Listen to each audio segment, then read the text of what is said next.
దేవుని నామ స్తోత్రం. మీ అందరికీ వందనాలు. ఇలా మీ ముందుకు రావడానికి గల కారణం ఏంటంటే, ఈ మధ్య కాలంలో ఒక సినిమా రిలీజ్ అయింది, షార్ట్ ఫిల్మ్ రిలీజ్ అయింది, వికేఆర్ గారిది. దేవరహస్యం అనే సినిమా రిలీజ్ అయింది.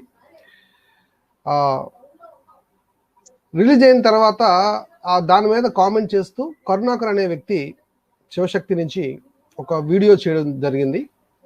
ఆ వీడియోలో స్త్రీలను అవమానిస్తూ మరి పరుష పదజాలాలు వాడడం అనేది మనం చూసాం వీడియోలో. మూవీ స్టార్టింగ్లో సువార్త ప్రకటన చేస్తుండగా ఒక క్రైస్తవ స్త్రీ పాంప్లెట్స్ పంచుతూ ఉంటుంది, పత్రికలు పంచుతూ ఉంటుంది. అయితే క్లోజప్ షాట్స్ తీయడంతో ఆ షాట్స్ ఆ విధంగా ఎందుకు తీశారు అని పచ్చగా ఉన్న వాడికి లోకమంతా పచ్చగా కనబడినట్లు ఈ కరుణాకర్కి ఏమైందంటే పత్రికలు కనబడలేదు, ఆ సువార్త ప్రకటన సంబంధించింది కనబడలేదు, కానీ మరి చాలా దారుణమైన స్త్రీలను అవమానించే పరిస్థితి మనకు కనబడుతుంది ఆయన వీడియోలో. ఎందుకు ఇలా తయారయ్యాడంటే, స్త్రీలకు ఎలాంటి స్థానం వాళ్ళ గ్రంథంలో ఉంది,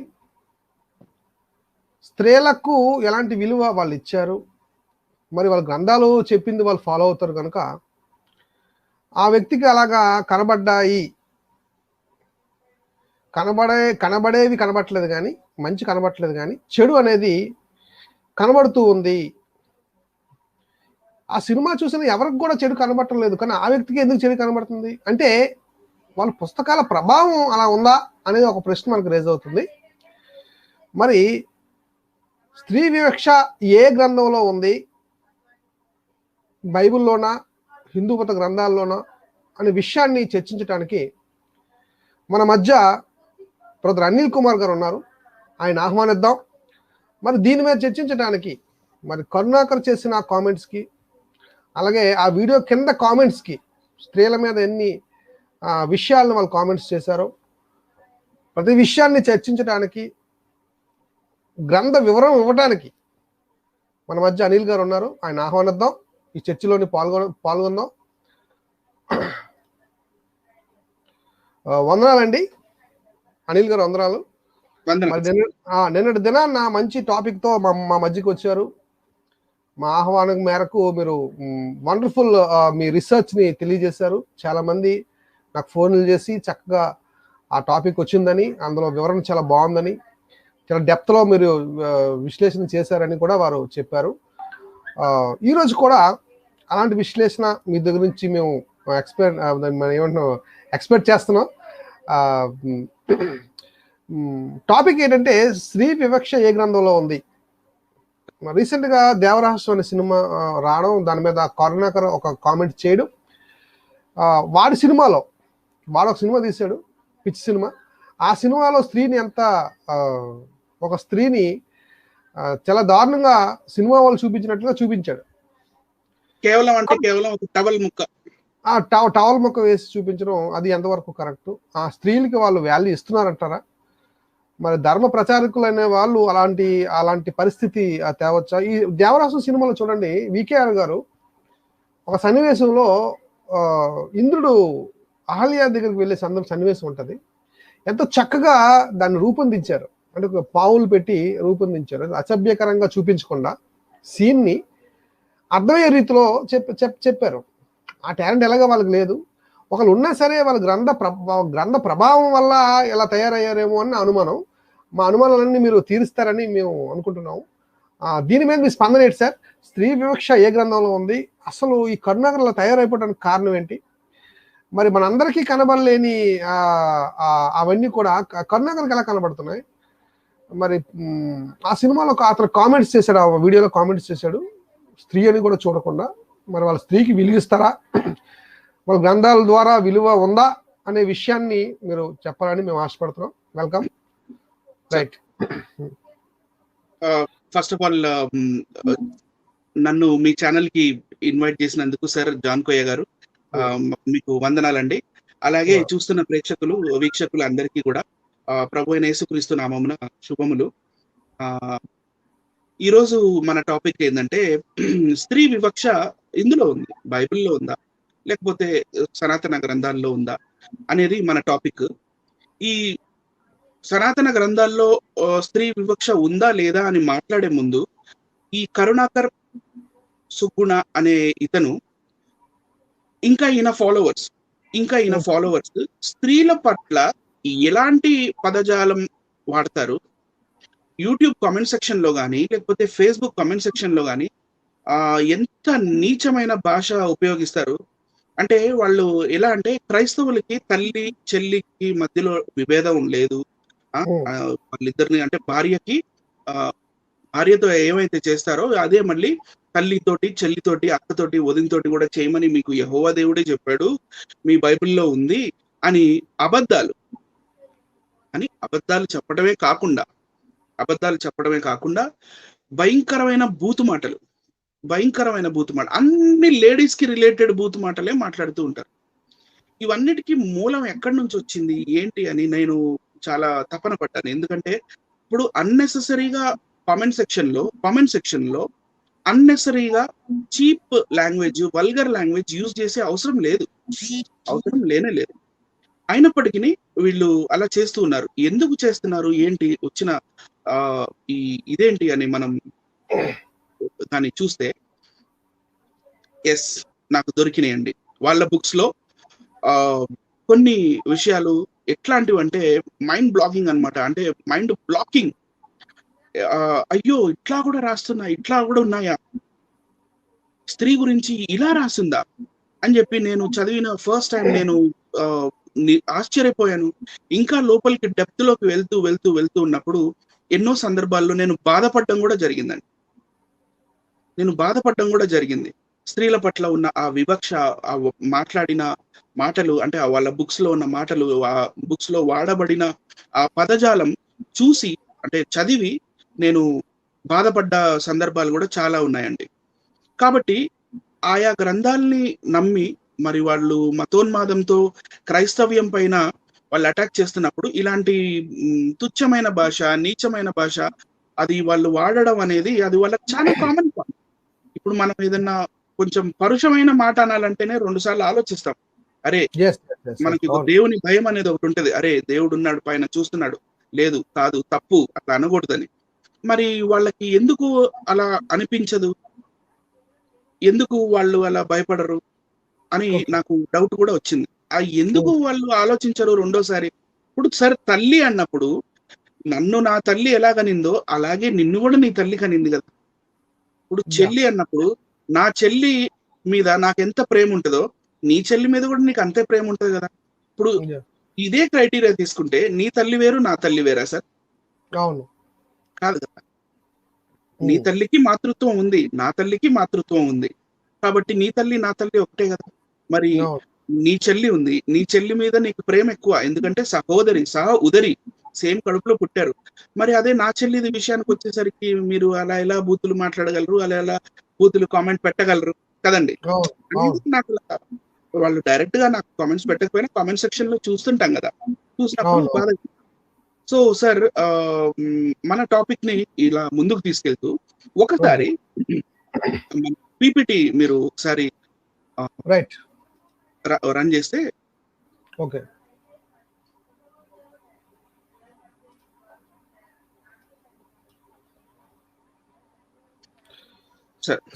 సనాతన గ్రంథంలో స్త్రీకి విలువ ఉందా అని టైటిల్ మీద మనం చేస్తున్నాము. రైట్, ఇది స్టార్టింగ్ పెట్టారు. ఇప్పుడు భగవద్గీత 9వ అధ్యాయం. ఆ ఫోటోనే చూపించండి సార్, ఆ ఫోటో ఫస్ట్ ఫోటో. ఓకే, ఇప్పుడు ఇక్కడ ఒక స్త్రీ, ఇది పెయింటింగ్ సార్, ఇది ఫోటో కాదు, ఇది ఒక పెయింటింగ్. ఓకే, ఇప్పుడు అమ్మాయి యుక్త వయసులో ఉంది, చక్కగా ఉంది. ఓకే, ఈ వయసులో ఉన్న అమ్మాయి నా చెల్లో లేకపోతే నా కూతురో వయసు కలిగింది సార్. అట్లాగా అని చెప్పి ఇట్లా ఈ ఫోటోలో ఒక అమ్మాయి ఉంది కదా అని చెప్పేసి ఇప్పుడు మరి అలా చండాలంగా మాట్లాడడం, లేకపోతే నీచమైన భాష ఉపయోగించడం, అది సంస్కారమా సార్? కాదు. అవును అవును. సో మనకి ఈ టాపిక్ ని ముందుకు తీసుకెళ్తూ భగవద్గీత రైట్ భగవద్గీత చాప్టర్ 9 9వ అధ్యాయంలో అసలు అక్కడ ఏముంది ఒకసారి ఓకే చూద్దాం sir. Right got Bhagavad Gita chapter 9. నేనేం పెద్ద సంస్కృత పండితుడిని కాదు సార్, కానీ నాకు అర్థం అవుతుంది సంస్కృతం. నేను అంత రైట్ ఫాస్ట్ గా చదవలేను, అయినప్పటికీ నేను మీకు ఒకసారి ఇంగ్లీష్ ఓకే లో చదివి తర్వాత మళ్ళీ సంస్కృత్ లో చదువుతాను సార్. రైట్ ఇది భగవద్గీత చాప్టర్ 9, ఇది 32వ శ్లోకం యొక్క తాత్పర్యం సార్. ఆ, ఓకే ఈ ఈ ట్రాన్స్లేషన్ ఎవరి ట్రాన్స్లేషన్ అంటే శంకరాచార్యుల వారి ఓకే. ట్రాన్స్లేషన్ అండి ఇది. అంటే ఇది తిరిగిలేని సంస్కృతం అనమాట, అంటే తిరిగిలేని ట్రాన్స్లేషన్. ఎందుకంటే వాళ్ళు శంకరాచార్య అంటే చాలా ఇష్టపడతారు హిందువులు అందరూ కూడా. సార్ ఇది స్వామి ప్రభుపాద వారు గాని, లేకపోతే ఇంకా ఓకే బ్రహ్మానంద తీర్థ ఇట్లాంటి వాళ్ళు ఇది చేసింది కాదు. ఇది ఓకే శంకరాచార్య గారి కామెంటరీస్ అండ్ శంకరాచార్య గారి ట్రాన్స్లేషన్ అండి ఇది. ఇక్కడ ఓకే చూడండి, for finding refuge in me, ఇక్కడ చెప్తున్నట్టు for finding refuge in me they also, అంటే వాళ్ళు కూడా, they also O son of ప్రితా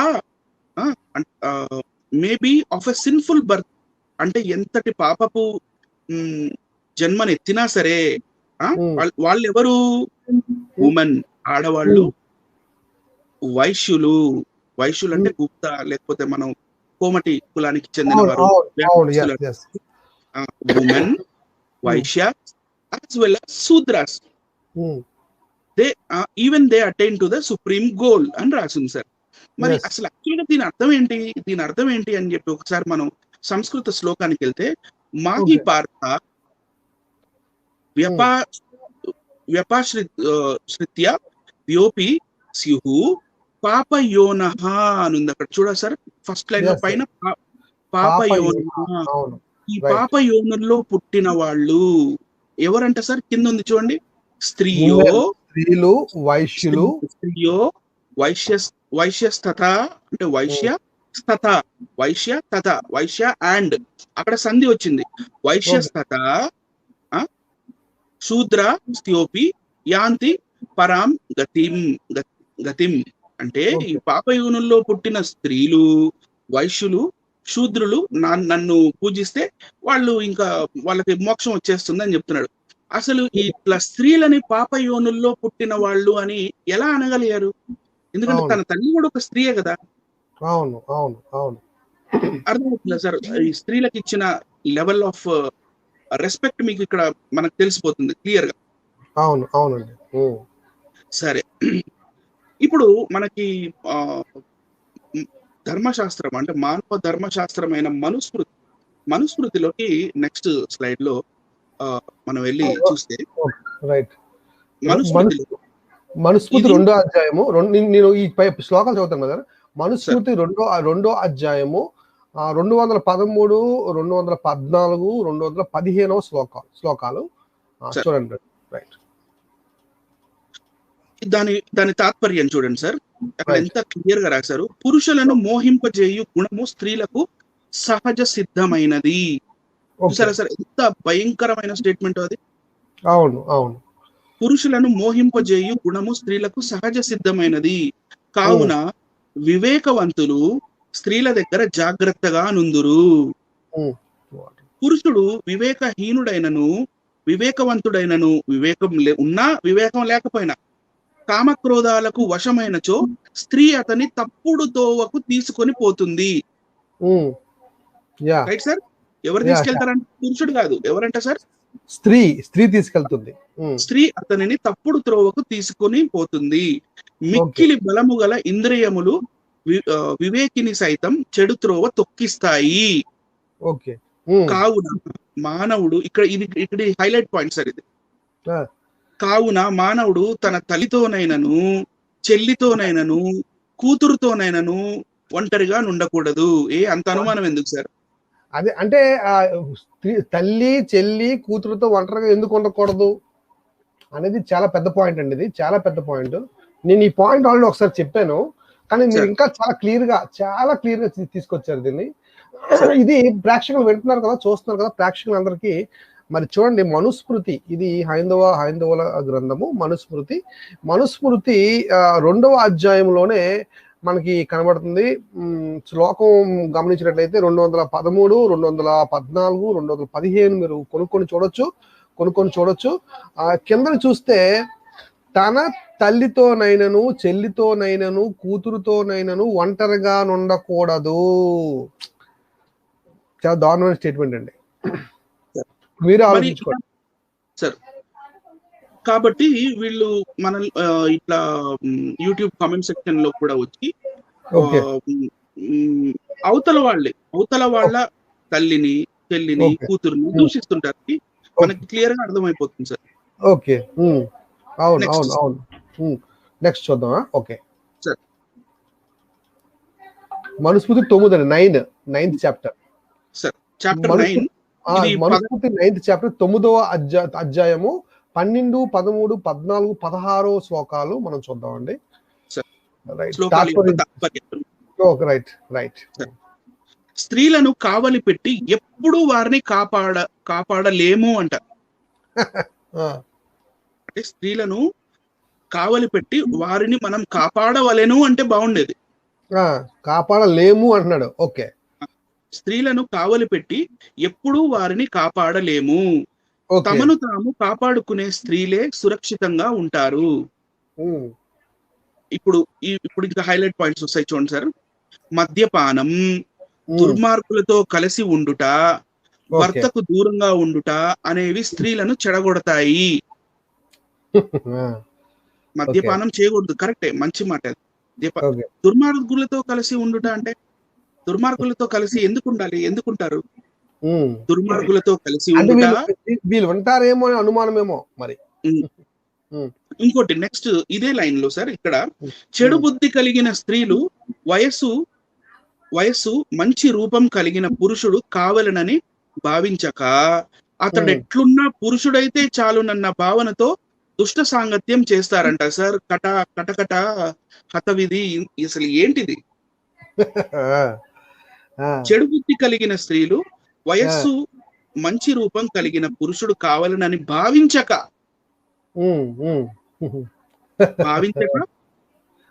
అతడు ఎట్లున్నా పురుషుడైతే చాలునన్న భావనతో దుష్ట సాంగత్యం చేస్తారు. చెడు బుద్ధి కలిగిన స్త్రీలకు చంచలమైన మనస్తత్వం ఉన్నందువల్ల, భర్తపై సద్భావన లేనందువల్ల, భర్త ఎంత జాగ్రత్తగా చూచుకున్నా వారు అతనిపై చెడు భావనతో చెడిపోవచ్చున్నారు.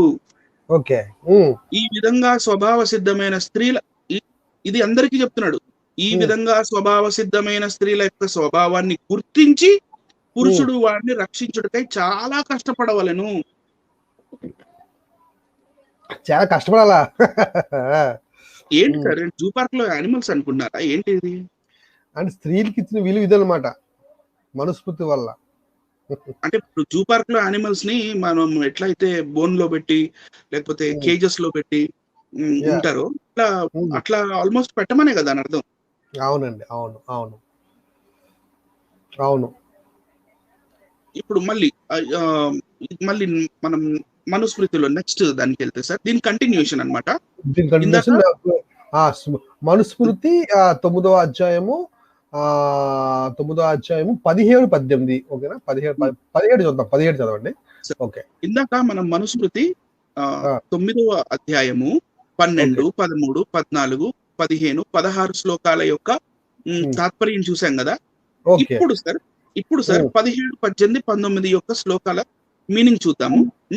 దాని కంటిన్యూషన్ ఇది. శయ్య అంటే బెడ్, ఆసనము అంటే కుర్చీ, అలంకారాలు కోరుకొనుట, కామక్రోధాలు. శయ్య, ఆసనము, అలంకారాలు కోరుకొనుట, కామక్రోధాలు, కపట స్వభావం, ద్రోహం చేయవలనను భావన, చెడు నడవడి అనేవి వారికి చాలా సహజమైనవి. ఎవరికంట సార్? స్త్రీలకు. బైబిల్ ఇలా చెప్పిందా సార్? ఎప్పుడు లేదండి, అలాగా ఎక్కడ అలా కనబడదండి. ఎంటైర్ బైబిల్లో ఎప్పుడు ఇలాంటి పదజాలాలు నేను చూడలే. మరి వీళ్ళు ఏం మాట్లాడతారు అసలు? వీళ్ళ బుక్స్ లో అసలు ఏమీ లేనట్టు, అసలు అంతా సూపర్ గా ఉన్నట్టు బైబిల్ని పట్టుకొని దూషించి ఒకడేమో లుచ్చా పుస్తకం అంటాడు, ఒకడేమో నల్లట్ట పుస్తకం అంటాడు, ఒకడేమో దాన్ని ఏమంటారు బైబిల్ దేవుడు సైకో దేవుడు అంటాడు. ఏంటి సార్ అది? వాళ్ళ బుద్ధి అంటే ఎందుకంటే అంటే ఇప్పుడు నా దగ్గర నేను మంచోను కదా నాకు తెలుసు అని మనం ఒక వ్యక్తి అనుకుంటే, ఎదుటి వ్యక్తి ఒక మంచోడైనా సరే ఎలా అనిపిస్తుంది అంటే నేను ఎలాగా మంచోను కాదు కాబట్టి నేను అవతల దూషిస్తే అవతల చెడ్డడు అయిపోతాడని కాన్సెప్ట్ అనమాట. సో ఆ బుద్ధితో ఉంటారు అనమాట. అది చూద్దాం కిందకి వెళ్దాం. 18 and 19 యొక్క తాత్పర్యం సార్. ఓకే. స్త్రీలకు జాతి కర్మ నామకర్మాది క్రియలు మంత్రరహితంగా చేయబడతాయి. అంటే స్త్రీలకు జాతి కర్మ నామకర్మాది క్రియలు మంత్రరహితంగా చేయబడతాయి. మంత్ర సంస్కారం లేదు. ఆడవాళ్ళు మంత్రాలు చదవకూడదు, వేదాలు చదవకూడదు. అసలు యాక్చువల్ గా మనుస్మృతి ప్రకారం లేడీస్ కి అసలు ఎడ్యుకేషన్ అనేది ఉండకూడదు.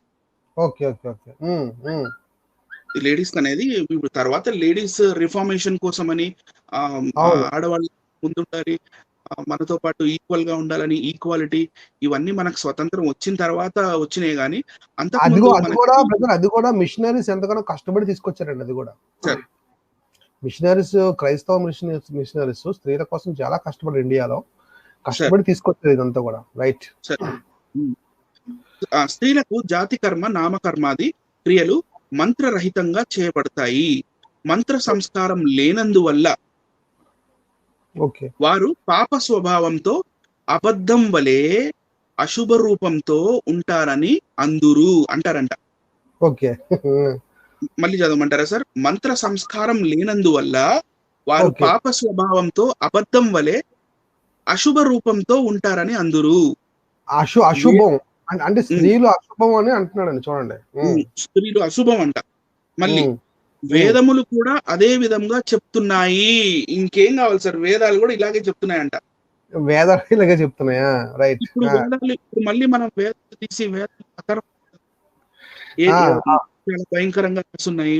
తర్వాత మళ్ళీ మనకి ఋగ్వేదంలో ఇంద్రుడు సోమపానం చేసిన తర్వాత స్త్రీలతో ఏం చేశాడు, ఎలా చేశాడు, ఏంటి అనేది మనకి ఇవన్నీ దొరుకుతాయి మనకి ఋగ్వేదంలో. చాలా ఉన్నాయి. అంబేద్కర్ గారి పుస్తకంలో కూడా ఆయన చెప్పాడు. యమి సందర్భాలు ఉన్నాయి, ప్రజాపతి చాలా ఉన్నాయండి, చాలా ఉన్నాయి. ఇప్పుడు ఇంకా అవన్నీ చెప్పుకుంటూ వెళ్తూ ఉంటే మనకు ఒక 2-3 అవర్స్ అయిపోయింది లైవ్ సార్. ఓకే. కాబట్టి ఈ రోజు మనము వేదాల జోలికి వెళ్లకుండా, సో ఇక్కడ ఈ మనుస్మృతిలో చెప్పిన ఈ రిఫరెన్స్ ప్రకారం వేదాల్లో కూడా ఇలాంటివే ఉన్నాయి. స్త్రీ వివక్ష అనేది ఉంది, స్త్రీలకి ఎలాంటి విలువ మనుస్మృతి కన్ఫర్మ్ చేసింది, మొత్తానికి కన్ఫర్మ్ చేసింది సార్. Okay right. తర్వాత నెక్స్ట్ సార్, నెక్స్ట్ చూద్దాం. Manusmriti 8th chapter. ఇది మనుస్మృతి 8th చాప్టర్, 8వ అధ్యాయము 75, 76, 77, 75, 76, 77 శ్లోకాలు దానికి సంబంధించిన తాత్పర్యం. ఇప్పుడు కొంతమంది ప్రబుద్ధులు ఏం చెప్తున్నారంటే, ఈ భారత రాజ్యాంగాన్ని అంబేద్కర్ గారు రచించిన తర్వాత మళ్ళీ 100 సార్లకి పైగా అమెండ్మెంట్ చేయబడిన ఈ constituency of India, the constituency of republic of India అనే మన ఈ రాజ్యాంగాన్ని తీసేసి మనుస్మృతిని పెట్టాలి అనే వాదన కూడా ఈ మధ్య బాగా వినపడింది. కాదండి, చాలా ఆ టార్గెట్ అది. It is a main target. అంటే ఇండియాలో ఈ రాజ్యాంగం తీసేసి పూర్తి స్థాయిలో ఈ మనుస్మృతిని అవలంబించాలి అనే ఒక టార్గెట్ అనేది ఖచ్చితంగా ఉంది అని మనకు అర్థమవుతుంది. సో ఇక్కడ ఈ చాప్టర్ 8 మనుస్మృతి 8వ అధ్యాయము 75, 76, 77 శ్లోకాల యొక్క తాత్పర్యం నేను మధ్యలోంచి చదువుతాను సార్. అంటే 3వ నేను లాస్ట్ నుంచి చదువుతాను. చూడండి, సాక్షి దొరికిందా సార్? దొరికింది. సాక్షి తన కంటితో చూచిన దానిని, చెవులతో విన్న దానిని సాక్ష్యముగా చెప్పవచ్చును. Right, well and good, nice. సాక్షి అబద్ధం చెప్పకపోతే ధర్మార్థాలకు దూరం కాడు. Very good. సాక్షి సజ్జనులున్న సభయందు అబద్ధాలు చెప్తే చనిపోయిన తర్వాత స్వర్గదూరుడై తలక్రిందులుగా నరకానికి పోతాడు. Right sir. అంటే అబద్ధ సాక్ష్యం చెప్పకూడదని ఉంది. Very okay. Good. Okay. Bible కూడా ఇదే చెప్తుంది. అబద్ధ సాక్ష్యం చెప్పకూడదు. అబద్ధ ఓకే. సాక్ష్యం చెప్పిన వాడికి కంటికి కన్ను, పంటికి పన్ను అని పాత నిబంధన గ్రంథం చెప్పింది. రైట్. తన్ను సాక్షిగా పిలవకపోయినా తాను ఆ దుష్కార్యాన్ని కన్నులారా చూచినచో, లేక ఓకే. తాను ఆ వృత్తాంతాన్ని స్వయంగా విన్నచో, తాను చూచిన దానిని, తాను విన్న దానిని పూర్తిగా సభలో నివేదించవలెను చెప్పమంటున్నాడు. ఓకే. రైట్. Right sir. చెప్పమంటున్నాడు. కానీ, కానీ ఇప్పుడు ఇక్కడ క్లాజ్ స్టార్ట్ అయింది. ఓకే. సాక్షులలో స్త్రీ కంటే పురుషుడు గొప్పవాడు. సాక్షువులో స్త్రీ కంటే పురుషుడు గొప్పవాడు. ఓకే. Right sir. లోభం లేని అంటే స్వలాభం పొందాలి అనే ఆలోచన లేని పురుషుడు వాడొక్కడైనా పవిత్రులైన అనేక స్త్రీల కంటే గొప్పవాడంట సార్. ఓకే. అంటే స్త్రీ ఎంత పవిత్రంగా ఉన్నా సరే, ఒక్క పురుషుడు ఎదురుగా ఎంత మంది ఉన్నా సరే పురుషుడే పవిత్రుడంట. కారణం మళ్ళీ కింద కారణం కూడా చెప్తున్నాడు చూడండి. కారణం ఏమనగా, అండర్లైన్ చేశాను చూడండి సార్. కారణం ఏమనగా స్త్రీ బుద్ధి స్థిరమైనది కాదు. చాలా హైయెస్ట్ కామెంట్ అండి ఇది మాత్రం.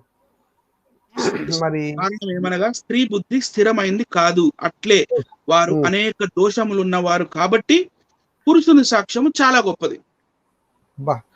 సాక్ష్యం అన్నింటిలో పురుషుల సాక్ష్యం గొప్పది. ఇప్పుడు మనుస్మృతిని మనం రాజ్యాంగంలో పెట్టేసాం అనుకోండి, తీసుకొచ్చి రాజ్యాంగంగా పెట్టామనుకోండి, ఇప్పుడు ఏదైనా హత్య జరిగింది, ఏదైనా లాకు సంబంధించి హత్య జరిగింది అంటే సాక్ష్యాలు చెప్పడానికి స్త్రీలు పనికిరారు అనమాట. అయితే పనికిరారు అంటే ఇప్పుడు డొమెస్టిక్ వైలెన్స్ అయింది, లేకపోతే స్త్రీని భర్త కొడుతున్నాడు, లేకపోతే చుట్టాలు వాళ్ళు వీళ్ళు ఎవరన్నా ఇచ్చేస్తున్నారు స్త్రీని, ఆ స్త్రీ తనకు తాను సాక్ష్యం చెప్పుకోవడానికి లేదు అక్కడ. అవును. Right sir. అవును. ఓకే. ఒకవేళ ఒక కేసు చెప్తాను. తన ఫ్రెండే ఉంది, ఇద్దరు అమ్మాయిలు వెళ్తున్నారు. సరే, ఒక అమ్మాయి మీద దుష్కార్యాలు ఎవరో నలుగురు దుండగులు వచ్చి చేస్తున్నారు. ఇంకొక అమ్మాయి చూసి పారిపోయింది. రేపటి రోజున ఆ అమ్మాయి సాక్ష్యం చెప్పినా ఆ సాక్ష్యం నడవదన్నమాట. నడవదు. ఎస్. అంటే ప్రత్యక్ష సాక్ష్యం అంటారు, ప్రత్యక్షంగా చూసే సాక్ష్యం కావాలంటారు కదా, లాలో ఉండదు. అంటే అలాంటి సాక్ష్యాలు ఇక్కడ చెల్లవు అన్నట్టుగా కనబడుతుంది మనకు. అంటే స్త్రీ అయి ఉంటే చాలు, ఇంకా చెల్లదు ఇంకా. ఓకే. ఇప్పుడు ఈ ఫోటో నెక్స్ట్ దాంట్లో ఒక ఫోటో వస్తుంది చూడండి సార్.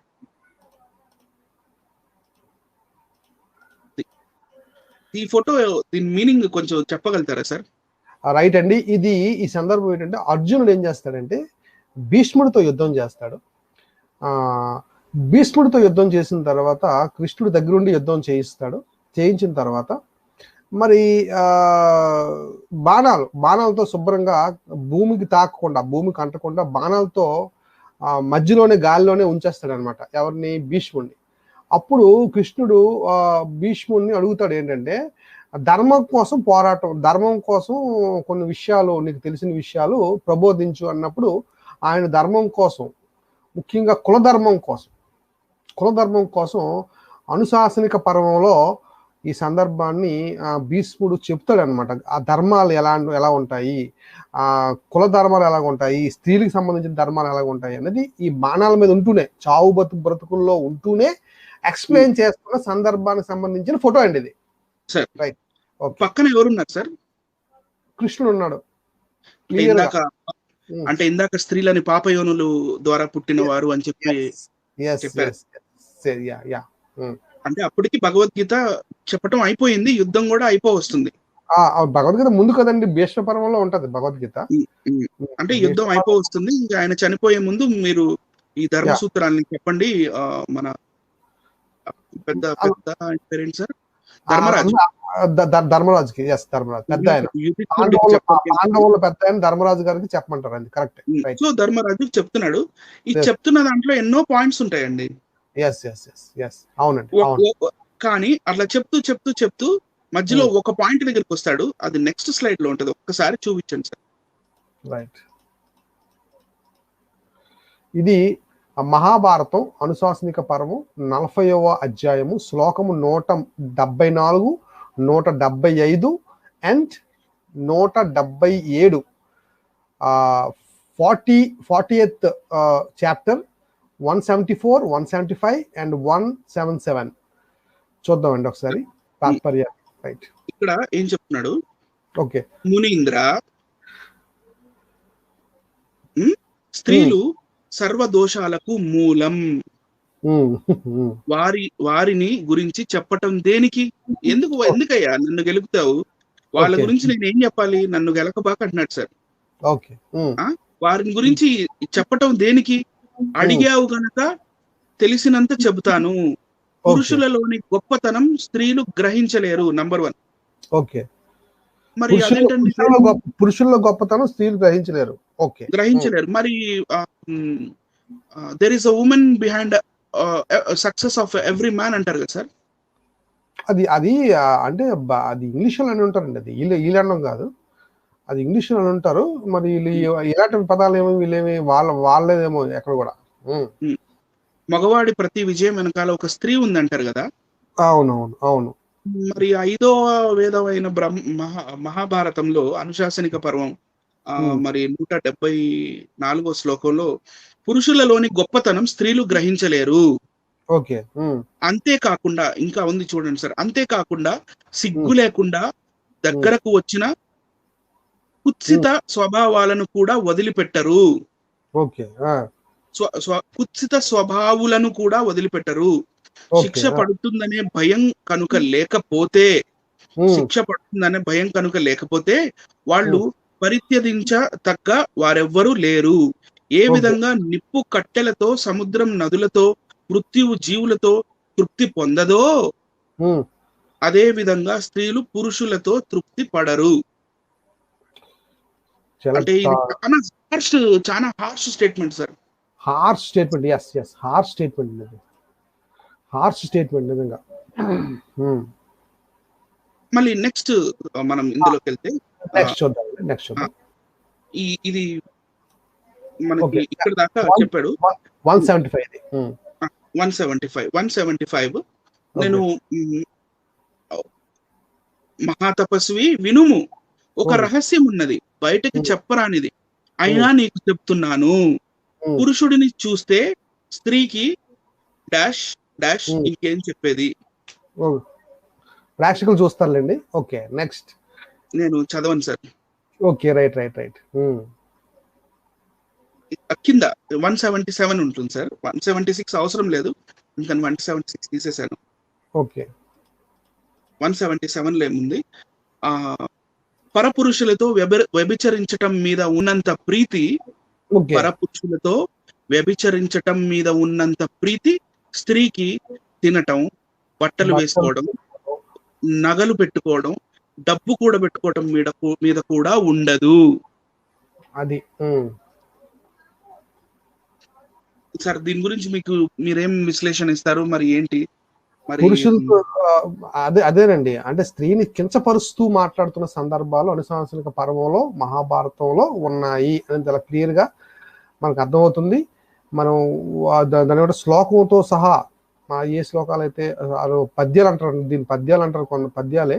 ఈ పద్యాలని చూసి మరి వాళ్ళు ఏమి స్టేట్మెంట్లు ఇస్తారో మనకు తెలియదు, కానీ చాలా దారుణమైన స్టేట్మెంట్లు ఈ పుస్తకంలో రాయబడడం జరిగింది. మరి 5వ వేదంగా పిలువబడుతున్న మహాభారతం వలన సమాజానికి ఏటి లాభం?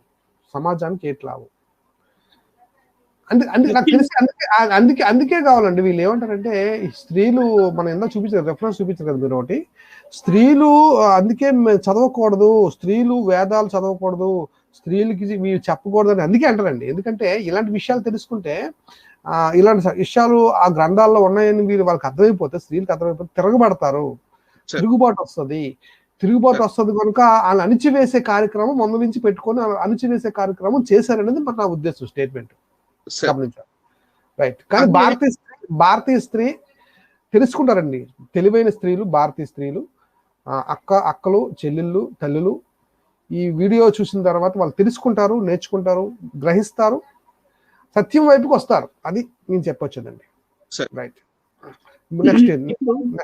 నెక్స్ట్ స్లైడ్కి వెళ్దామండి సార్. ఇప్పుడు దాకా సార్ మనం ఇప్పటిదాకా బిగినింగ్ లో భగవద్గీతలో స్త్రీల గురించి ఏం చెప్పబడింది సార్? మనల్ని పెట్టండి సార్. మనల్ని మళ్ళీ డిస్ప్లే చేసి మనకు 2 మినిట్స్ తర్వాత మళ్ళీ వద్దాం okay. Topic. Right. Right. Right. హ్మ్. హ్మ్.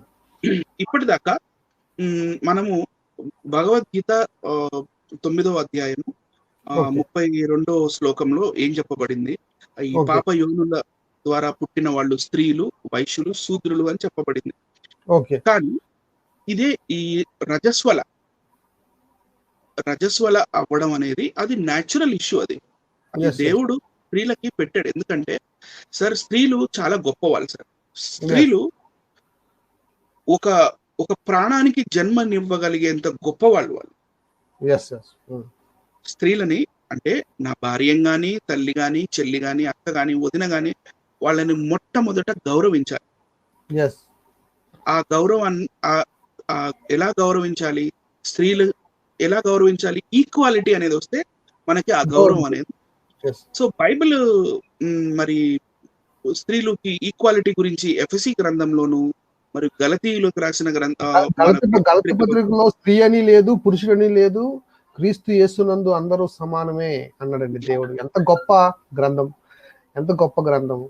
అలాగే కొరింథీ పత్రికలో కూడా ఎంతో వండర్ఫుల్ గా పురుషుడు స్త్రీ నుంచి పురుషుని స్త్రీ ఎలా కలిగిందో ఆ స్త్రీ నుంచి పురుషుడు అలాగే కలిగాడు అని చెబుతూ, దేవుడికి స్త్రీ అని లేదు, పురుషుడని లేదు, అందరూ దేవుడి నుంచి కలిగారు అంటాడు దేవుడు. అంటే వండర్ఫుల్ వచనాలు బైబిల్లో కనబడతాయి. స్త్రీకి చాలా విలువిచ్చినట్టుగా కనబడతాయి. ముఖ్యంగా విధవరాలకి వండర్ఫుల్ రిఫరెన్స్లు బైబిల్లో కనబడతాయండి.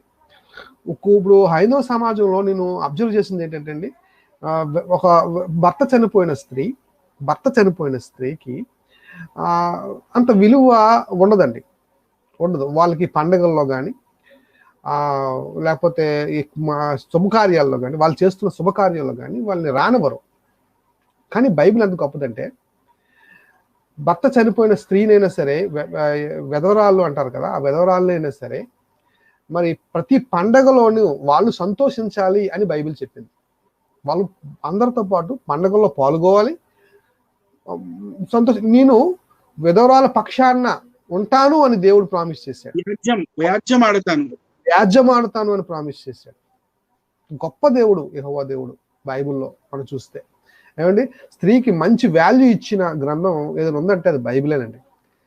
వాళ్ళు చదవాలని, వాళ్ళు కూడా వాళ్ళు కర్తవ్యాలు నెరవేర్చాలని చక్కటి ఎందుకండి దైవ కుమారుడు జన్మించటానికి ఏమంటే స్త్రీ గర్భాన్నే కదా వాడాడు.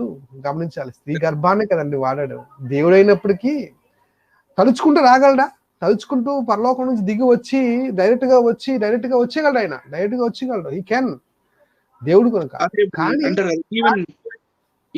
Even God has to take birth from mother's womb అని. అంటే ఆ మదర్స్ వూంబ్ కి ఉన్న విలువని బైబిల్ మరి బ్రహ్మాండంగా బైబిల్లో కనబడుతుంది. గమనించారు. అంటే అంత వాల్యూ ఇచ్చాడు అనమాట. సో అంటే స్త్రీకి వాల్యూ కావాలంటే బైబిల్ దగ్గర రావాలి, బైబిల్ జ్ఞానం అనేది తెలియాలి. ఏమండి, తర్వాత బైబిల్లో మాట స్త్రీల కోసం వాళ్ళు సైన్యము, యెహోవా యొక్క సైన్యము అని బైబిల్ చెప్తుందండి స్త్రీల కోసం. వాళ్ళు కార్నర్స్ ఒక దగ్గర నేను చూశాను బైబిల్లో, దే ఆర్ కార్నర్ స్టోన్. అసలు కార్నర్ స్టోన్ అనే పదం నీకు యేసుప్రభు వారికి ఇచ్చే పదం అది యాక్చువల్ కదా. కొత్త నిబంధనలో మూలకు తలరాయను అని యేసుప్రభు వారికి సంబంధించిన పదజాలం. కానీ స్త్రీలకు కూడా corners, they are the corner stones అని పాత నిబంధనలో మన కీర్తన గ్రంథంలో కనబడుతుంది. అంటే దీన్ని బట్టి మనకి ఏమర్థమవుతుందంటే స్త్రీలకి ఎంత గౌరవాన్ని బైబిల్ ఇచ్చింది అనేది మనకు కనబడుతుంది. సో ఇప్పటిదాకా మనము భగవద్గీతలో చూసాము ఏముందో, స్త్రీలని గురించి పాపయోనులు ద్వారా పుట్టిన వాళ్ళు, సిన్ఫుల్ బర్త్ అని రాస్తుంది ఇంగ్లీష్ లో. అయితే పాపపు జన్మ అని పుట్టిన వారు స్త్రీలని రాసింది. మనం భగవద్గీతలో చూసాం చాప్టర్ 9 శ్లోక 32లో. తర్వాత మళ్ళీ మనం మనుస్మృతిలో ఉన్న చాప్టర్ 2, చాప్టర్ 9, చాప్టర్ 8లో కూడా మనం అక్కడ ఏమేమి రాసిందో చూసాం.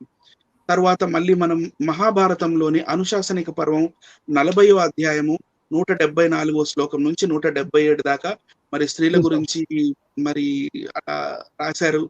అది మనం మనం చూసాం. అంటే యాహ్! ఇవన్నీ ప్రామాణికమైన గ్రంథాలే. హ్మ్. ప్రామాణికమైన గ్రంథాలే.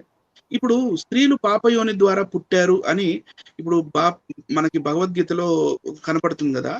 మరి ఓకే. ఇదే మళ్ళీ వీళ్ళు ఫారెన్‌లో గూడా భగవద్గీతను పంచుతున్నారు గదా!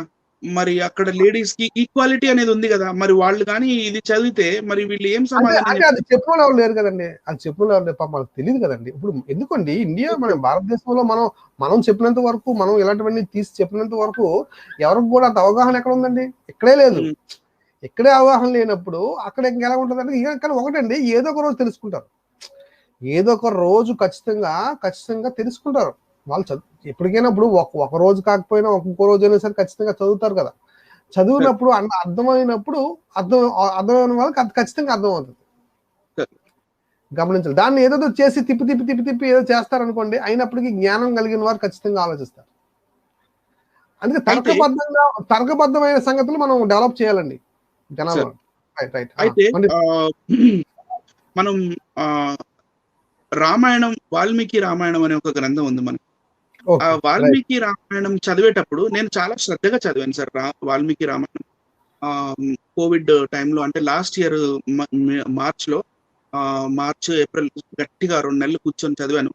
హ్మ్. మార్చ్ 22 నుంచి లాస్ట్ ఇయర్ ఐ రిమెంబర్ మనకి యాహ్! లాక్‌డౌన్ స్టార్ట్ అయింది. ఈ హ్మ్. లాక్‌డౌన్ స్టార్ట్ అయిన తర్వాత ఇక వెంటనే నేను పీడీఎఫ్ డౌన్‌లోడ్ చేశాను. పటాపట్ ఎక్కడికెళ్ళేది లేదు కూర్చొని ఆహ్, ఈ నెల అంటే లగ్‌భగ్ 40 డేస్‌లో ఖతం చేసేసాను.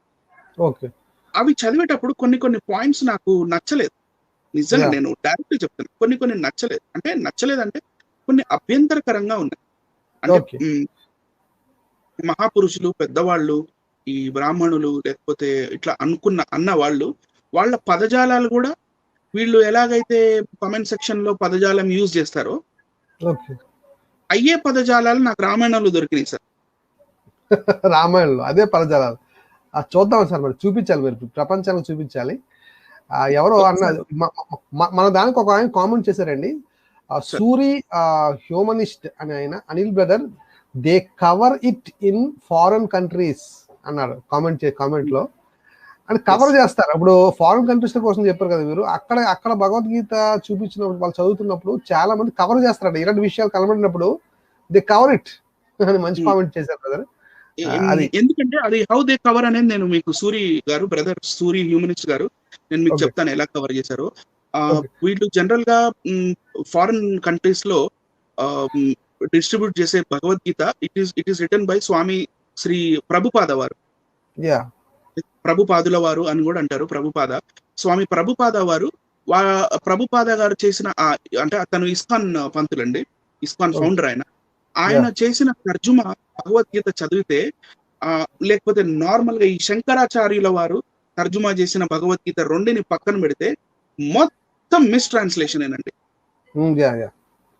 మొత్తం మిస్ ట్రాన్స్‌లేషనే. ఇది జస్ట్ ఒక అప్పీజ్‌మెంట్ కోసం అంటే ఈ దీని మీద సంస్కృత భాష మీద పెద్దగా అవగాహన లేని వాళ్ళు, లేకపోతే హ్మ్. శ్లోకం దాకా వెళ్లి ఆ శ్లోకం యొక్క మీనింగ్ పట్టుకొని ఇందాక మనం పాప యోనః అని చదివాం గదా! ఇలా ఎళ్లి యాహ్! చదవని వాళ్ళు, వాళ్ళకి ఓకే. మంచి ఎట్లా అంటే బైపాస్ అన్నమాట. లైక్ సైడ్‌కి తీసుకెళ్ళిపోయి ఇక ఏదో ఓకే. ఆహ్, హ్మ్, ఆహ్, అంటే చాలా నీట్‌గా డిస్ట్రిబ్యూట్ నాకు తెలిసి డాన్స్‌లు ఏయించి కవర్ చేస్తున్నారు అనిపిస్తుంది నాకైతే ఒకటి. హ్మ్.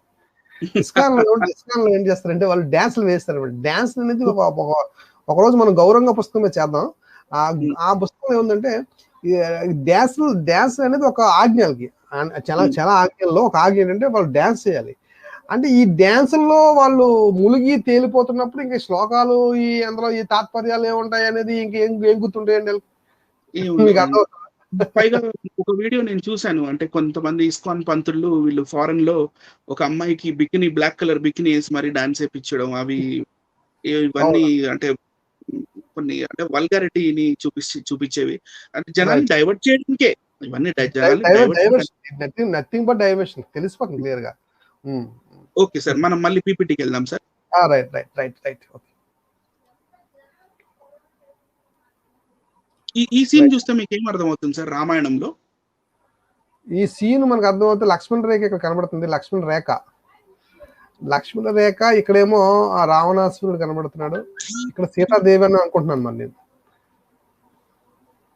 సార్ అదేనా? అదేనా? అదే సార్, అదే సార్. అదే.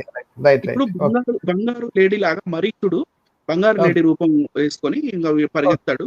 సరే ఓకే రాముడిని వెళ్ళమని చెప్పి సీతమ్మ వారే చెప్తారు. ఓకే శ్రీరాముల వారు వెళ్తారు. తర్వాత ఓకే లక్ష్మణుల సీత సీత అని చెప్పి రాముల వారు అరిచినప్పుడు సీతమ్మ వారు లక్ష్మణుడిని ఓకే ఓకే పంపిస్తారు. అన్నయ్యకి ఏదో అయినట్టుంది వెళ్ళి చూడు అని. కానీ ఈ ఓకే లక్ష్మణ రేఖ అనే విషయం మనకి వాల్మీకి రామాయణంలో దొరకదండి. ఓకే మనకి ఒరిజినల్ గా మనకి రామాయణం రాసింది వాల్మీకి గారే. ఓకే. అవును అవును అవును. వాల్మీకి మీకు లక్ష్మణ రేఖ గీసినట్టుగా మీకు ఎక్కడ కనపడిందా సార్ అరణ్యకాండలో? కనబడలేదు కనబడలేదు. నిజమే నిజమే.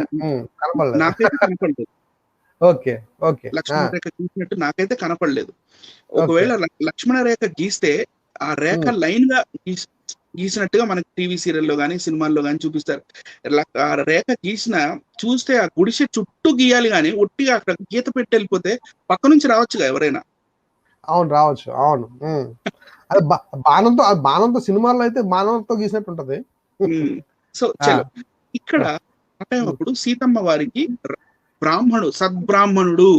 సద్బ్రాహ్మణుడి విషయంలో ఉన్న రావణుడికి మధ్య ఒక కన్వర్సేషన్ నడుస్తుంది సార్. ఫస్ట్ కన్వర్సేషన్ వాళ్ళిద్దరి మధ్యలో మాటలు నడుస్తాయి. అక్కడ రావణుడు సీతమ్మ వారిని వర్ణిస్తూ సీతమ్మ వారిని అమ్మా నువ్వెవరు అని అడిగే విధానం చూడండి ఒకసారి. ఓకే ఒకసారి వాల్మీకి రామాయణం అరణ్యకాండ 46వ సర్గ. ఇది 46వ సర్గ. 18-19 శ్లోకాలు తాత్పర్యం. Right sir. ఇది వాల్మీకి రామాయణం పుల్లెల శ్రీరామచంద్రుడు వారి తర్జుమా సార్. ఓకే. పుల్లెల శ్రీరామచంద్రుడు దాన్ని మీరే అనుకుంటా ఫేమస్ చేసింది. అవునండి అవును అవును. ఓకే. ఇక్కడ రావణుడు బ్రాహ్మణుడి వేషంలో ఉన్నాడు. ఆయన లోపల నుంచి రావణుడే, బయట నుంచి మాత్రం బ్రాహ్మణుడు లాగా ఉండి ఏమడుగుతున్నాడు చూడండి.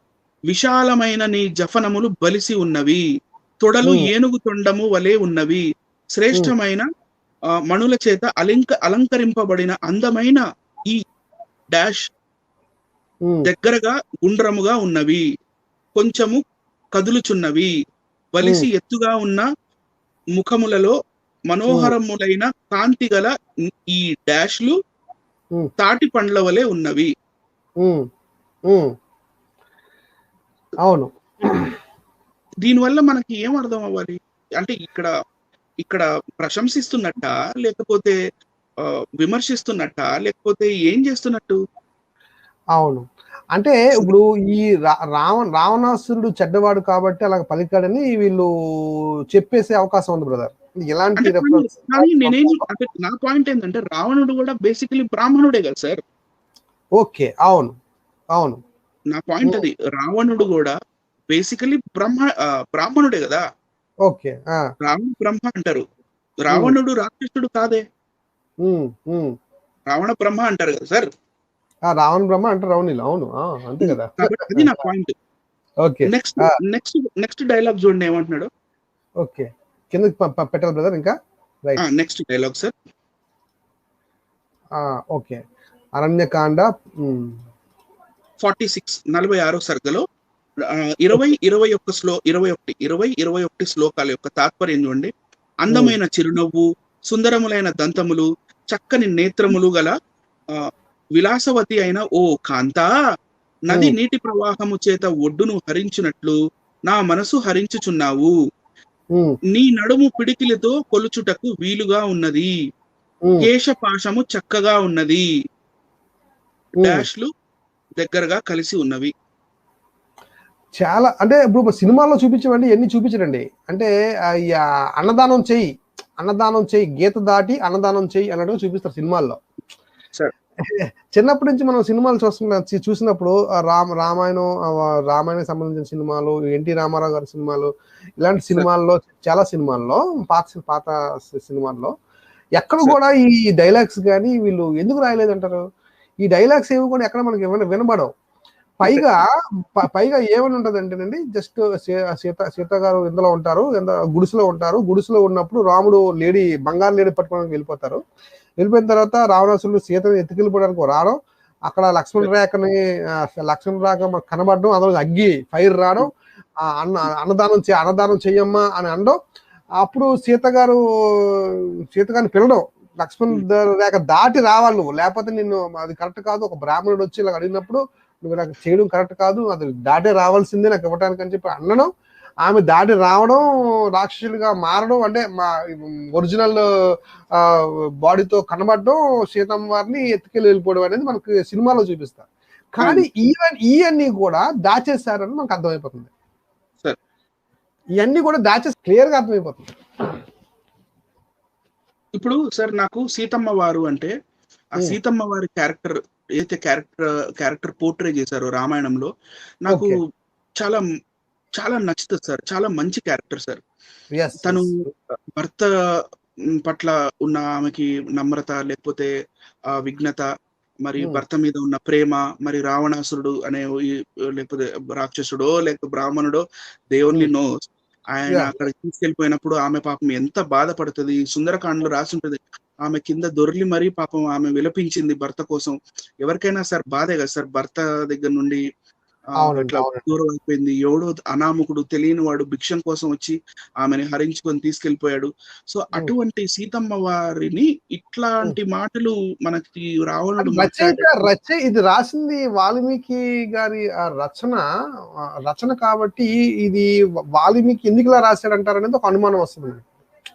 రచయిత వాల్మీకి కనుక ఏమంటారు అంటే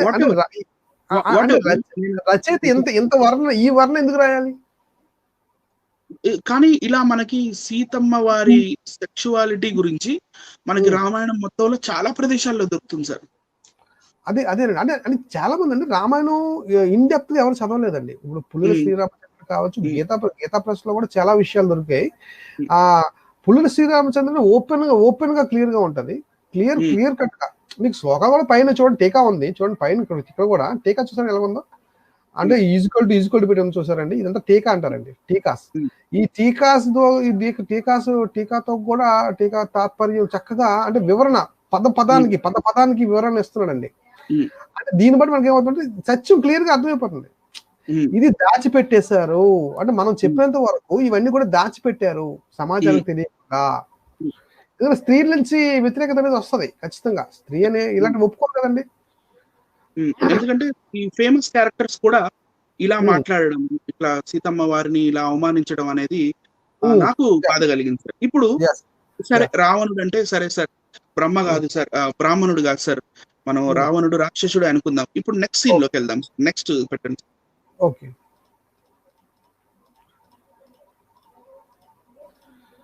ఇది హనుమంతుడు అండి. హనుమంతుడు అశోకవనంలో సీతా గారు ఉన్నప్పుడు సీతమ్మ వారిని కలిసే సీన్ అండి ఇది. సరే, ఓకే సార్. అయితే ఇప్పుడు హనుమంతుల వారు ముందు చెట్టు మీద ఉండి సీతమ్మ వారిని చూశారు కదా. చెట్టు మీద ఆయన ఉన్నప్పుడు సీతమ్మ వారు రాముల వారి కోసం ఏడవడం, రాముడు పేరు తీసుకోవడం, మళ్ళీ ఇవన్నీ చూస్తాడు. అంటే అప్పటికి ఆయనకి కన్ఫర్మ్ అయిపోవాలి, ఆమె సీత అని కన్ఫర్మ్ అయిపోవాలి. కానీ ఇక్కడ ఈ హనుమంతుడు, అంజనీ పుత్రుడు ఏం మాట్లాడుతున్నాడు మీరు ఇది రామాయణం సుందరకాండ 33వ సర్గలో చూద్దాం సార్ ఒకసారి. వాల్మీకి రామాయణం సుందరకాండ 33వ సర్గ 6 కదండి, 6 రైట్. 6వ శ్లోకం యొక్క తాత్పర్యం ఏమొస్తుందంటే, అందమైన ముఖము గలదానా అంటే సీతమ్మ వారితో అంటున్నాడు చూడండి, అందమైన ముఖము గలదానా, నీవు రుద్రగణములో గాని మరుద్గుణములో గాని వనుగుణములో గాని చేరిన దానవా, మళ్ళీ సార్ చూడండి, శ్రేష్టమైన కటి ప్రదేశము గలదానా, నడుము గురించి మాట్లాడుతున్నాడు. శ్రేష్టమైన కటి ప్రదేశము గలదానా, నీవు దేవతా స్త్రీవి అయి ఉందు అని నాకు తోచుచున్నది అని హనుమంతుల వారు అమ్మవారితో చెప్తున్నారు. మరి ఈ భాష మరి మీకు ఎలా అనిపించింది సార్? ఏంటి సార్? అందమైన చూడండి, అసలు ఇక్కడ ఒక సేవకుడు యాక్చువల్లీ హనుమంతుడు చూడండి, ప్రేక్షకులను మీరే గమనించండి, ఇది మేము మా సొంత మాటలు ఏం కాదు, సొంత మాటలు చెప్పే అవసరం కూడా మాకు లేదు. ఇక్కడ చూడండి శ్లోకం తాత్పర్యం, శ్లోకాన్ని కూడా సంస్కృత శ్లోకంతో సహా మీకు చూపిస్తున్నాం, టీకా తాత్పర్యంతో సహా మీకు చూపిస్తున్నాం. పుల్లల శ్రీరామచంద్రుడు రామాయణం కొన్ని చదవండి. ఇక్కడ చూడండి క్లియర్గా ఏ పదజాలాలు వాడారో, స్త్రీలను ఎలా అవమానించారో, ఇప్పుడు స్త్రీలు ఏ గ్రంథంలో అవమానించబడ్డారో సమాజం చూస్తుంది. మీరు గమనించండి, సత్యాన్ని గ్రహించండి. ఈ విధంగా చేయడం, మాట్లాడడం అనేది, ఈ విధంగా రచించడం అనేది చాలా రాంగ్ గా నాకు అనిపిస్తుంది. చాలా రాంగ్ గా ఈ భాష వాడడం అనేది తప్పు. రచయిత ఎవరు? వాల్మీకి. ఏమండి, ఇక్కడ హనుమంతుడు తప్పు చేసాడో లేదో మనకు తెలియదు, సీతమ్మ వారు ఏంటో మనకు తెలియదు, కానీ ఇక్కడ రచయిత మాత్రం మరి ఇలాంటి పదజాలను ఎందుకు రాయాల్సి వచ్చింది అనేది ఒక పెద్ద ప్రశ్నగా మనకు మిగిలిపోతుంది. రైట్. అదే సుందరకాండము అంటే అదే సుందరకాండలో ఉన్న 33వ సర్గ, ఇందాక 6 చూసాం కదా సార్, ఇప్పుడు 9వ శ్లోకం చూద్దాం సార్. 9వ శ్లోకం యొక్క తాత్పర్యం చూద్దాం. అదే హనుమంతుల వారు ఏం చెప్తున్నాడు సీతమ్మ వారికి చూడండి. మంచి నడుము గలదానా, అలా సంబోధిస్తారా సార్ ఎవరినన్నా? అలా అనకూడదు. మంచి నడుము గలదానా, సేవకుడు కదా, సేవకుడు. వీళ్ళకి ఈ ఫ్యామిలీకి అంటే రాముడికి సేవకుడు ఎవరు? హనుమంతుడు. అలాగే సీతమ్మ వారికి కూడా సేవకుడే. ఒక సేవకుడు ఓనర్ అంటే యజమానురాలు అలాగంటే కరెక్ట్ కాదు. రైట్. మంచి నడుము గలదానా, నీవు మరణించిన వారిని ఎవరినో కూర్చి దుఃఖించుచున్నట్లున్నది. ఈ విధముగా మరణించిన వాడు నీ పుత్రుడా, తండ్రియా, సోదరుడా, భర్తయా అంటే ఎందుకు ఏడుస్తున్నావు అనడానికి, ఓ మంచి నడుము గలదానా ఎందుకు ఏడుస్తున్నావు అని అడిగాడండి. అంటే అసలు అడగటానికి, ఇక్కడ నడుము కోసం ఎత్తడానికి అసలు కారణం ఏంటో మనకు తెలియాలి. అంత ఆ పదజాలం వాడకూడదు. ఇక్కడ సంస్కృత శ్లోకంలో కూడా మనకి ఇక్కడ కనబడుతుంది. టీకాలో చదవండి అతను ఒకసారి. టీకాలో ఇక్కడ సంస్కృతంలో ఏ పదం వాడిందో, సుమధ్యమే అంటే మంచి మధ్యము, అంటే సుమధ్యమే మంచి నడుము గలదానా అని చెప్తుంది. టీకాలో కూడా క్లియర్ గా మనకు కనబడుతుంది, గమనించాలి. అంటే ఇలాంటి విషయాలు చూసిన కరుణాకర్, ఇలాంటి విషయాలు చూసిన కరుణాకర్ మరి ఎలా ఉంటాయి అంటే తన స్వభావం ఎలా ఉంటుంది. అందుకే ఏం చూసినా సరే, పచ్చకావలు ఉన్నవాడికి లోకమంతా పచ్చగా కనబడినట్లుగా కరపత్రాలు పంచుతున్న ఒక స్త్రీని చూసినప్పుడు చెప్పండి. ఇప్పుడు నేను అదే పాయింట్ కి రాబోతున్నాను. ఇప్పుడు ఆ కరపత్రాలు పంచుతున్న ఆ సహోదరి యొక్క ఆ సీన్ ని జూమ్ చేసి నాకైతే బైబిలే కనపడింది సార్ అక్కడ. ఓకే, నాకైతే బైబిలే కనపడింది. ఎవరికైనా ఎలా కనపడుతుంది వాడికి అంతా. ఇప్పుడు ఇవన్నీ శ్లోకాలు, వాక్యాలు ఇవన్నీ మనం ఈ గ్రంథాల్లో నుంచి చూసాం కదా. ఇప్పుడు కరుణాకర్ సుగుణ ఆ సహోదరి గురించి మాట్లాడాడు కదా. ఓకే, మీకు మ్యాచింగ్ అనిపిస్తున్నాయా? చాలా మ్యాచింగ్ అనిపిస్తున్నాయి. అంటే అక్కడి నుంచి నేర్చుకున్నాడు ఏమనిపిస్తుంది? 100% దేర్ యు ఆర్ సార్.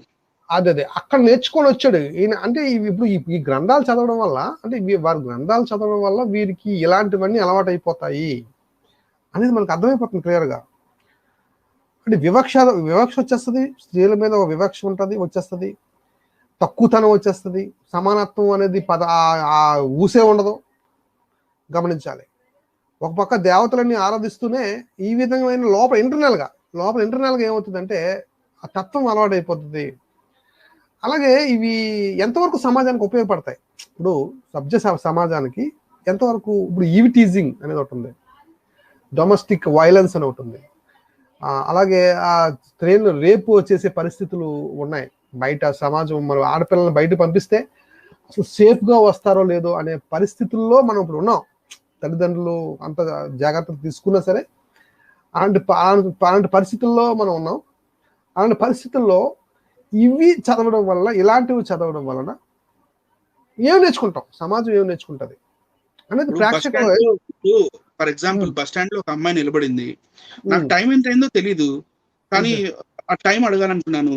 మంచి నడుము గలదానా, శ్రేష్టమైన కట్టి ప్రదేశం గలదానా, టైం ఎంత అయింది అని అడిగితే ఏం చేస్తుంది సార్? చెప్పు తీసుకొని తిరగేసి కొట్టిద్దా లేదా? ఖచ్చితంగా కొడతాది. ఏమండి, బైబిల్లో తిమోతి పత్రికలో 5వ అధ్యాయం, 1 తిమోతి 5వ అధ్యాయం మొదట్లో ఎలా పిలవాలో రాశాడు దేవుడు. ఎలా పిలవాలో, స్త్రీని అమ్మా అని పిలవమన్నాడు. ఎలా సంబోధించాలో 5వ అధ్యాయం మొదటి 2 వచనాలు మీరు చదువుకుంటే బైబిల్లో చాలా చక్కటిగా పిలుపు ఎలా ఉండాలి. పిలుపు అంటే స్త్రీల్ని ఎలా పిలవాలి, ఒక విధవరాలను ఎలా పిలవాలి, ఒక యవనంలో ఉన్న స్త్రీని ఎలా పిలవాలి, తల్లిని ఎలా పిలవాలి, చెల్లిని ఎలా పిలవాలి, ఎలా పిలవాలో పిలుపు కోసం కూడా ఆ బైబిల్ చెప్పిందండి. అలాగే కొన్ని పురాణాల్లో మళ్ళీ ఇతిహాసాల్లో కూడా చూశాను, స్త్రీలని సుబగే అని కూడా పిలిచిన సందర్భాలు ఉన్నాయి.